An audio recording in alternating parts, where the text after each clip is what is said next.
है, जो इसे पिया है वो दहाड़ा है।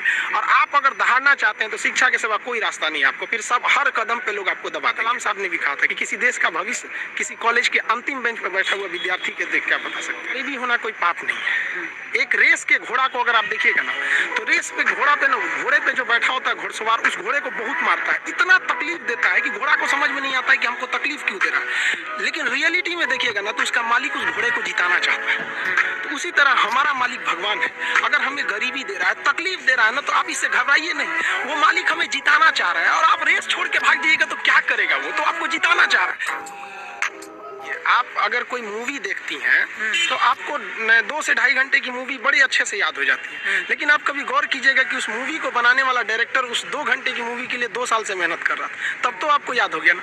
तो उसी तरह की स्टूडेंट जो होता है ना, उसके मेहनत को कम करने के लिए एक टीचर को मेहनत करना पड़ेगा, उसे प्रेजेंटेशन देना पड़ेगा, उसे अपनी भाषा में बताना पड़ेगा कि एक लड़का जो है वो भोजपुरी बेल्ट का है। भोजपुरी वालों को तो पहले ये लगता है कि हम बहुत पीछे हैं। अरे भाई, तुम नहीं पीछे हो, जितना एक CBSE ICSE बोर्ड का जानता है उतना ही तुम जानते हो। बल्कि ये जो गांव के लड़के ये ज्यादा मेहनत करते हैं, 20-20 किलोमीटर साइकिल चला के आते हैं। किसी शहर के लड़के के लिए पॉसिबल नहीं है उतना, तो ये ज्यादा मेहनत करते हैं। तो इनके लिए क्या होता है ना कि इनके पास सुविधाएं, स्टूडेंट्स की सफलता में 3 चीज का योगदान होता है। एक उनके गार्जियन का योगदान होता है, गार्जियन को भी हर पल उसको डर बना के रखना चाहिए कि भैया तुम पढ़ो इसको। दूसरा, टीचर्स का होना चाहिए, टीचर्स उसके अंदर फ्रेंडली होने चाहिए, अच्छे से समझाना चाहिए, और खुद स्टूडेंट्स का।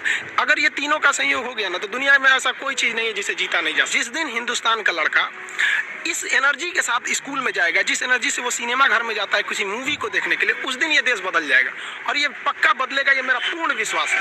थोड़ा वक्त लगेगा, लेकिन ऐसा नहीं है कि बदलेगा नहीं। पढ़ाई इतना दिलचस्प चीज होता है ना कि आपको 1 घंटे का क्लास कब खत्म हो जाएगा पता ही नहीं चलेगा, बशर्ते टीचर्स उस माहौल में देखा। देखिए, पढ़ाई की 2 चीजें होती है। एक टीचर जो होता है ना, वो तो पढ़ लिया, उसका लेवल बहुत ऊपर है, और जो स्टूडेंट है ना, वो तो अभी शुरुआत कर रहा है, तो उसका लेवल बहुत नीचे है। बड़ा अंतर होता है ना, ये 2 चीजों में समन्वय बनाना। जैसे सुई में धागा डालना, दोनों को एक लाइनर होना जरूरी है, तो ही जाएगा।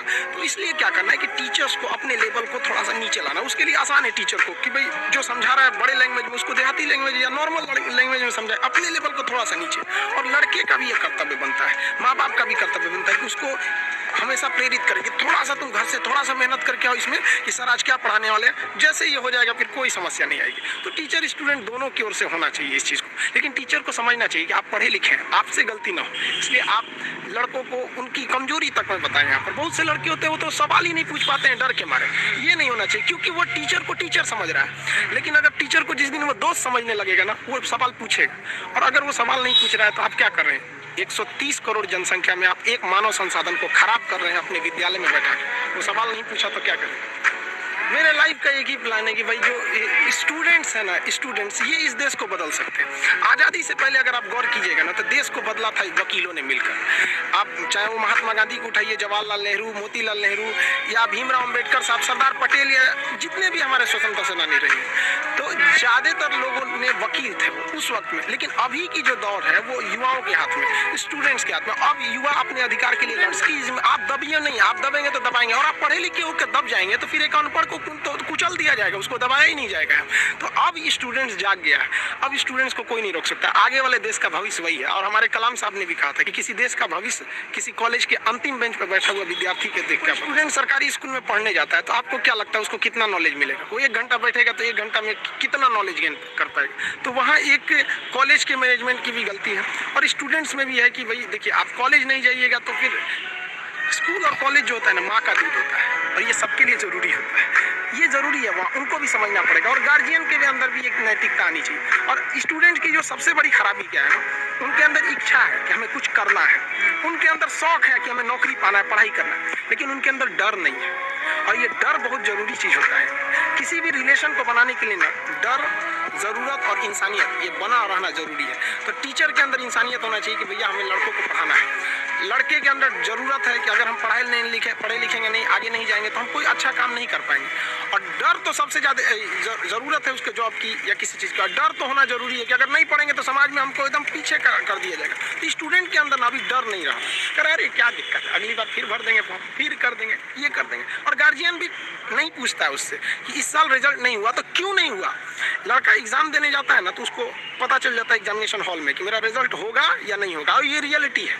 अगर आप वेट कर रहे हैं ना तो समझिए कि आपकी संभावना कम है रिजल्ट होने की, क्योंकि जिनका रिजल्ट होता है वो एग्जामिनेशन हॉल में पहुंच जाता है। और जब लड़का फेल होता है ना तो एक बहाना खोजने लगता है, ये प्रॉब्लम था, तबीयत ठीक नहीं थी, ऐसा हो गया, जबकि ऐसा चीज़ नहीं। आप शुरुआत से ही गलती करते आ रहे हैं। ये लड़कों की भी भावना है, उनको भी अपने चेंज करना चाहिए इस सोच को। ये भी होना कोई पाप नहीं है। एक रेस के घोड़ा को अगर आप देखिएगा ना तो रेस पे घोड़ा पे ना, घोड़े पे जो बैठा होता है घोड़सवार, उस घोड़े को बहुत मारता है, इतना तकलीफ देता है कि घोड़ा को समझ में नहीं आता है कि हमको तकलीफ क्यों दे रहा है। लेकिन रियलिटी में देखिएगा ना तो उसका मालिक उस घोड़े को जिताना चाहता है। तो उसी तरह हमारा मालिक भगवान है। अगर हमें गरीबी दे रहा है, तकलीफ दे रहा है ना, तो आप इससे घबराइए नहीं। वो मालिक हमें जिताना चाह रहा है, और आप रेस छोड़ के भाग जाइएगा तो क्या करेगा वो, तो आपको जिताना चाह रहा है। तो गरीबी कोई नहीं। हम लोग खुद जब अपने स्टूडेंट लाइफ में थे तो हम लोग उसमें गुरुद्वारा में जाके खाना खाए थे, ये हालत था हम लोग का।